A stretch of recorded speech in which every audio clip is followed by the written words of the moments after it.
Welcome to hashtag 52 Needs, and this week we are talking about communication. And I'm so delighted to have with me David Doerrier, who is the founder of Present Your Way to Success, where he empowers speakers, trainers, and sales organizations to engage their audiences and present their way to success from any stage.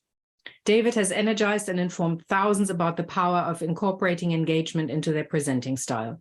He's an expert at guiding trainers, speakers, and sales organizations through a process of revamping their current presentations to include simple to apply processes that every successful speaker uses to motivate, engage, and transform any audience. David is a seasoned Toastmaster, proficient instructional designer, train the trainer and facilitation expert, voiceover artist, classroom facilitator, and professional Santa Claus. Welcome, David. Well, thank you so much. So happy to be here. Me too. We've just finished talking about communication at work, and I don't know about you, but I got really into talking about communication because we can talk about this forever. Now, communication in life. What makes a great communicator? Well, that's a great question. I think that, number one, body language. 93% of our message is coming from our nonverbals, which eye contact, vocal variety, voice projection, confidence in someone's stance. So because of 93% of that message coming from those nonverbals, then I would say that would be one area that to be a proficient presenter or speaker someone needs to be aware of how they're using their body and their eye contact. And then also, I think that, well, a great communicator is listening, because the most important part of communication is listening, not talking. And not listening with the expectation to reply, which sometimes is hard when you're in a conversation and it flows back and forth. But let's separate that out. There's a conversation where we're exchanging information like we're doing right now, where we're just contributing to a conversation. But there's also a conversation where somebody has a need to be heard. And then and there's another whole video about that. But also just needs to be, and that's where gathering information comes in, right? But first and foremost, it's about zipping and just listening. Yeah. So yes, and going back to your original question about what makes a good communicator, it's also asking great questions. It's making it more about the other person and inquiring about them or being interested in them than it is about me talking about myself. Now, certainly there are times where I need to talk about myself if I'm introducing or if I'm telling a story about myself, but if I'm having just a one-on-one conversation and I make it all about me, then that to me would not be an effective communication. I need to be just as interested in you as you would be as interested in me. So is that sometimes why relationships go wrong? Well, now we're going to get into narcissism. That it could be where the relationship is all centered around just that one person and about my needs and about what people need to do for me. That if I was in that kind of relationship, it would get kind of old after a while. And I was going to finish up. Yeah. So what I also look for in conversation, if I'm at a party or some sort of a social gathering of some sort, that I ask a lot of questions. I like to learn about others. And if I don't get questions back at me, or if I start talking about me for a moment and then it goes, oh yeah, I did that too, oh yeah, my uncle and that, my uncle this, my uncle that, and me, I get turned off and I'll just walk away from that conversation. I remember we had a conversation a few days ago where you asked so many questions and I came to a place where I went, oh my God, I've been doing most of the talking and I was so embarrassed. And I just can't wait to have, because, you know, we're going to have another conversation and there's so much I'm going to ask you. So be prepared for that. I think, again, I'm very aware sometimes that it can be not an equal exchange all the time. Sometimes it is one person talking much more than the other. But if it's always one person talking and always another person listening, then it can get very difficult. Like I had a client who when we were working, had the realization that when she came home, she would basically dump everything on her partner for the next half hour, anything that had gone wrong for the day. And when she learned to handle that in a different way, she realized that her partner, whenever she said, "I'm home," he would contract. And she asked him, and he said, "Well, I'm bracing myself for the onslaught." Yeah. Yep. I've been in that type of relationship, and yes, it's overwhelming. And I like the way you described it, that weight of just like, here we go again. Yeah. And it just drains. I know it drained me. And another relationship I had with a manager, the conversation always went back to her, even though even in most cases, if we were talking about not work-related items, but things that were going on in our lives, the conversation always went back to her. She always dominated the conversation. And I could see that as the years went on, more and more people that were part of our circle just were tuning out. Yeah. I know that I sometimes have this, and I think especially when somebody asks great questions, because I spend a lot of my time listening as well. And so when I have then an opportunity to talk, I might just go into that. But I'm very aware of the fact that when I talk too much, it just stops everything. And so I've learned over the years that I cannot just listen. I actually have to talk at some point. Now, I just heard you talk to your wife in the background, and you were very clear in your communication. You outlined time, expectation, you addressed needs. It was really nice to hear that. Now, there's I'm just curious, because people say we don't talk enough, but we use a lot of words every day. And I looked at that, and we use about 16,000 words a day. Not all of it spoken, a lot of it, some of it is also read. But how do you make those words meaningful? Well, I think it's well, number one, I would feel that number one is you have to talk to someone else's listening, understanding their listening style. Or if you don't know the person, you haven't really had a chance to understand their listening style, be very descriptive. Now, here we're talking about just one-on-one conversation, meeting someone. We're not in a work environment. I'm not training someone. So it would be a little bit different with just being clear with expectations that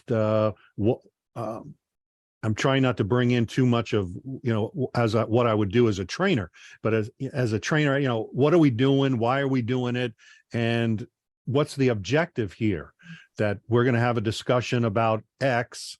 And at the end of the discussion, I'd like to learn more about what you do when it comes to working with your clients. So being clear on my intentions. Right. Versus one of the big turnoffs for me is someone approaches me and they'll start talking, and I just know that the sales pitch is coming.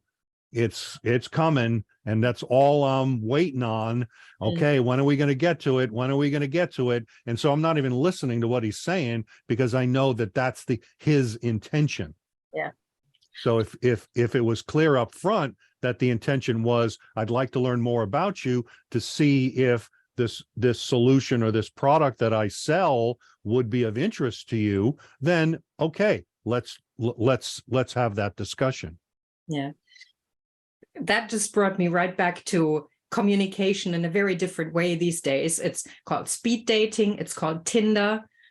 There are all these very fast ways of communicating, and you don't really get a chance to get to know the person. And it's a sales pitch right from the start. And if you don't nail the sales pitch immediately, and that could be just saying, "Hi, Mhm. You know, the person might be turned off. I mean, we've got now how many seconds to engage on YouTube? 2 before the person. Yeah, at least, yeah, 2 to 3 seconds. Yeah. Yes. And the same goes for Tinder. You know, I've never been on Tinder, so but I hear you swipe in one direction, and I see people on TV, you know, like they go, I don't even know which direction is one. Left is, I think, is don't, yes is the right. Yeah. I've never been on it. I don't know. Well, if you know, if you're listening to this and you know, let us know. But you swipe in one direction to say you're not interested, and you swipe in the other one to say you are. But that's not communication. You don't have a chance to get to know somebody at all. Right. That's the same on Facebook. You just click like. You know, I was scanning Facebook the other day, and there was a gentleman whose wife just recently passed away. There were a lot more people who hit that like button or sad or sympathy that versus the number of people that actually wrote something in there. There was probably triple the number of people that clicked that button versus had written something out, taken the time to write something out. Yeah, that always baffles me, how you can like somebody's sad message. Mm-hmm. Right. Like, I mean, now I know we've got the compassion one, you know, but that's still not enough. Yeah.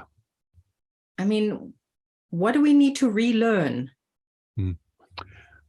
Well, I think, well, compassion is one of them. I think that the internet, with all of the great things that it brings into our lives, that it also has brought some bad things into our life of disconnecting from others.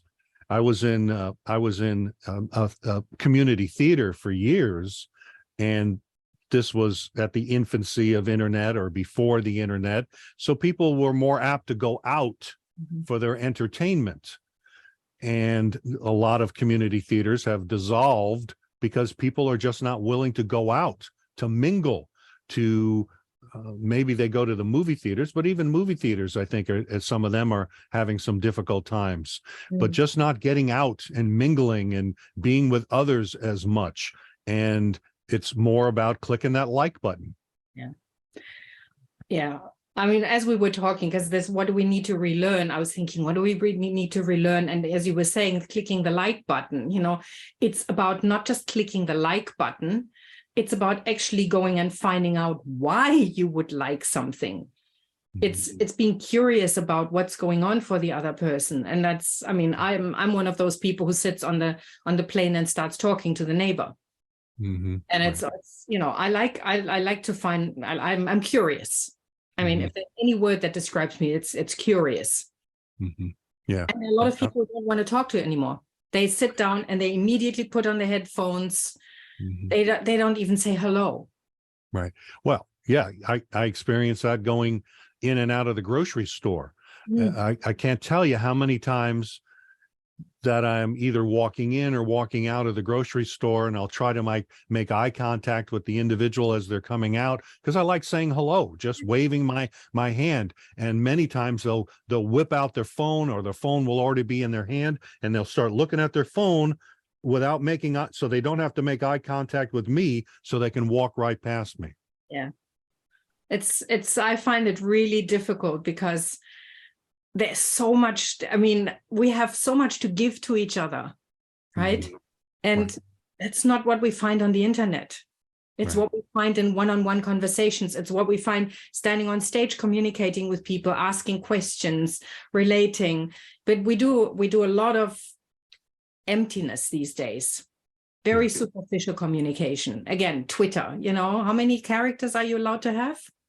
Well, they doubled the characters a couple of years ago, but still, yes. Yeah. I know Marcel Proust used to say, if I had had more time, I would have written you a shorter letter. And, you know, about but, you know, how much can you communicate if you're starting to condense everything into short? Yeah. Well, you know, but if you're able to still communicate your message and reach your objective using less words, then yes, go for it. I'd rather have somebody use less words and still get to the point than give me all of this fluff and take forever to get to the point. Totally agree with you. And the other part of communication is building trust and rapport, right? Right. It's about connecting with people. Right. I don't do that when I write a Twitter message. Mm-hmm. Yeah. I have no idea who's on the other side. I don't know how they read it. We talked about this, the emotion of the receiver. And that's how you get all of these Twitter wars and, and people go, I didn't mean it like this. It was supposed to be a joke. No. Mm-hmm. Well, and speaking of communication wars, if we're getting close to our 20 minutes, I'd like to get your final questions or so, because I may have some communication wars because it's getting close to my dinner time here, but I don't want to cut things off too fast. No. I really value talking with you. And I know, again, we can talk about this for a much longer time. This is supposed to be thought stimulating for people watching and listening this. And think about what role does the need for communication play in their life? How are they fulfilling this? Yeah. How are they doing things? So I think we've given people lots of food for thought. Thank you so very much. Thank you. This has been a pleasure. I was going to just wrap it up real quick with one thing real quick. I think it's really important that as families and friends that we just get together and just sit around and just tell stories. Yes. And one of the ways to do that, and I have in no way, shape, or form part of this organization here, but this is called Table Topics. Mm-hmm. And in here, we do this every once in a while. It has all these cards, all these individual cards, and you pull out a card and there'll be a question on the card. For example, if you were offered a seat on the next space shuttle, would you take it? And so what it's and impromptu speaking and getting people up and just talking, taking these to the restaurant or something along these lines, just to start conversation. Yeah, it's a brilliant idea. Mm-hmm. And that's how people maintain relationships, by staying meaningful. Yes. Okay, now I'm finished. Wonderful. And I look forward to our next meaningful conversation. In the meantime, thank you everybody for watching and listening, and enjoy your dinner, and give my warmest regards to your wife. Thank you. Bye-bye. Bye.